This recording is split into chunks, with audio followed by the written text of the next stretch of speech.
La malaria mata a más de 400,000 personas en todo el mundo al año y según los últimos datos de la Organización Mundial de la Salud, la mitad son niños y ocurren esos fallecimientos en África. Y de ahí la importancia del anuncio que hizo la Organización Mundial de la Salud cuando respaldó la única vacuna desarrollada para combatirla, una vacuna de la farmacéutica GlaxoSmithKline, por cierto.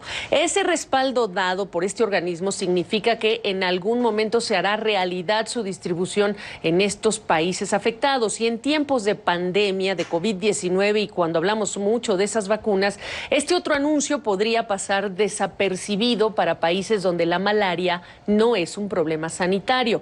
Si no fuera porque se trata de la primera vacuna para cualquier enfermedad parasitaria. En este caso, el parásito de la malaria, que es transmitido por mosquitos. Así que se suma a esta redacción la doctora Lorena González López. Ella es académica del Departamento de Microbiología y Parasitología de la Facultad de Medicina. Gracias, doctora, por estar con nosotros. Que sea la primera vacuna para una enfermedad parasitaria, entender la diferencia entre los parásitos, que no es igual que decir virus o bacterias. Es correcto, para la comunidad de parasitólogos es un anuncio bastante importante, empezando porque es Plasmodium, es malaria, es el único parásito que ha generado 2 premios Nobel y es un gusto para la comunidad científica encontrar que es el primer parásito del cual se desarrolla una vacuna. En efecto, es muy diferente a lo que hoy conocemos con SARS-CoV-2, con el coronavirus, y pues bueno, estamos viendo este anuncio con gran entusiasmo.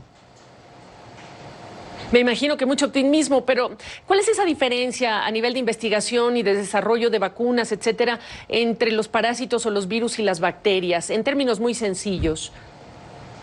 Son organismos muy diferentes.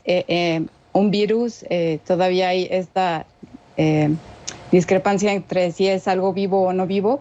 Una bacteria es pues un organismo que tiene un genoma todavía menos complejo que una célula eucarionte, que es el caso de un parásito como Plasmodium. Plasmodium en particular es un parásito bastante complejo por sus antecedentes genéticos, históricos en la faz de la Tierra. Y bueno, esta complejidad ha hecho que no sea tan fácil el diseño de una vacuna. Es una vacuna que tiene aproximadamente 30 años de trabajo y quizá podríamos menospreciar que no es un 100% de eficacia el que tiene la vacuna, ¿no? Pero es bastante buena y se ha demostrado que reduce bastante el número de casos. Como insisto, es un organismo bastante complejo al ser un organismo que ya tiene un núcleo, ¿no? Que tiene capacidades muy diferentes, ¿no? Para poder desarrollarse, crecer.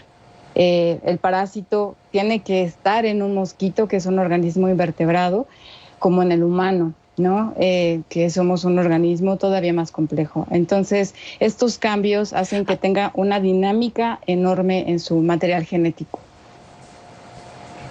Ahora, es también interesante que estaba yo leyendo que se cumple un siglo, ya es más de un siglo que se ha venido buscando una vacuna. Y la otra parte que llama mucho la atención es lo insidioso de este parásito, que una misma persona pueda ser atacada.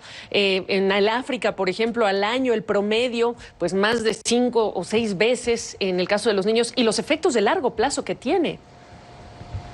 Es correcto. Un individuo puede ser infectado en varias ocasiones. Como lo acabo de mencionar, todos los microorganismos tienen estrategias muy interesantes en las cuales pueden evadir lo que pues, nos defiende, que es nuestro sistema inmunológico.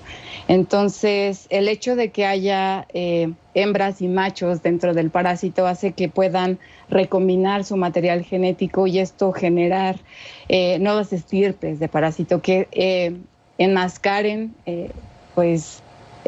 todas las moléculas que conocemos de superficie, que son lo que detecta el sistema inmune. Eso es lo que hace también que sea tan complejo.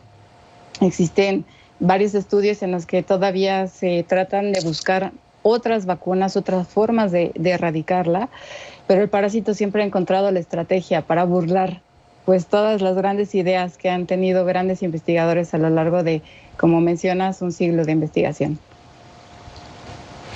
Ahora, le combino la pregunta, la efectividad, con el tema del COVID-19 hemos hablado mucho de la efectividad de esa vacuna.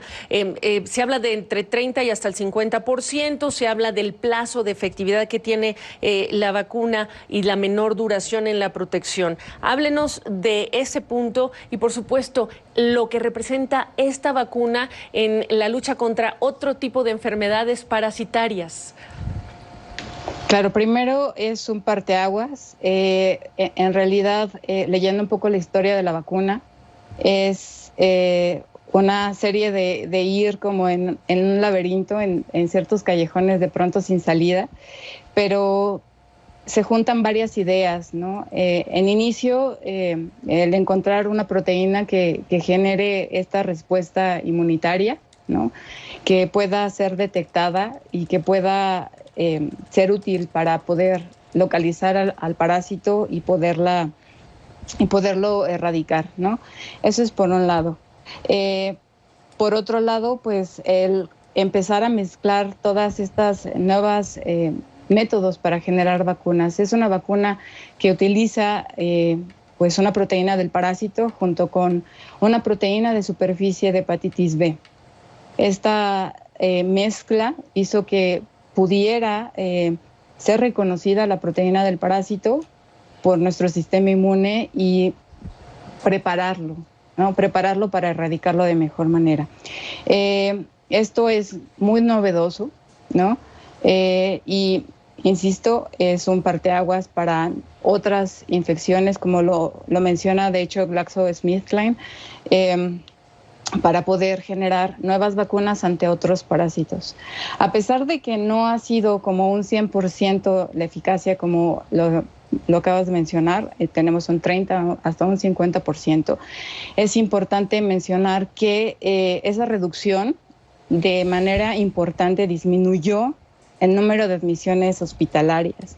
Hubo una menor cantidad de necesidad de transfusiones sanguíneas, que en estos países en realidad es algo muy importante, ¿no? Son países que tienen pues un menor desarrollo, una menor economía y que en realidad, pues como también lo mencionabas, la mitad de las muertes que hubo por malaria en estos años ha sido en menores de 5 años. Entonces, esta estrategia en conjugación, ¿no? En unión con otras medidas que ya se tienen, pueden alcanzar cifras mucho más altas, claro, ¿no? La idea es reducir el número de muertes. Sí. Exactamente, y no olvidar que en el caso del África hemos hablado muchísimo, incluso en términos de negocios y de emprendimiento social, hasta los mosquiteros especiales para separar, tratar de evitar todas estas muertes por la malaria. Doctora Lorena González, del Departamento de Microbiología y Parasitología de la Facultad de Medicina de la UNAM, gracias por esta explicación. Felicidades, por supuesto, nos sumamos a ese júbilo por lo que representa esta vacuna contra la malaria. Muchas gracias.